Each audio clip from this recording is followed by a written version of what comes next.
থাকলে এরপর গরদান চলে যাবে।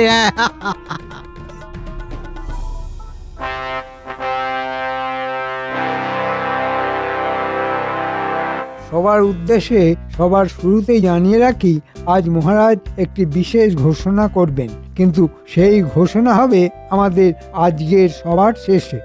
মাফ করবেন মহারাজ, তবু বলি সভার শুরুতে সেই ঘোষণাটি করলে ভালো হতো না?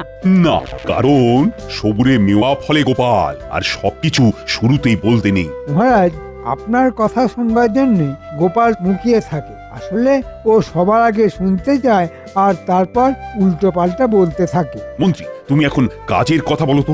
আগে মহারাজ, আসলে বলছিলাম এবার রাজকোষাগারের অবস্থা খুব খারাপ নয়, প্রজারাও ঠিক মতো খাজনা দিতে পেরেছেন। জ্যোতিষী, তুমি দেখো নববর্ষের শুরুতে শুভ যোগ আছে কিনা। বিলক্ষণ মহারাজ, নতুন বছর আমাদের কৃষ্ণনগরের জন্য বড়ই শুভ সময়। বাহ বাহ বাহ বাহ, আমাদের প্রতি বছরের মতোই এই বছরেও বড় করে পুজো হবে।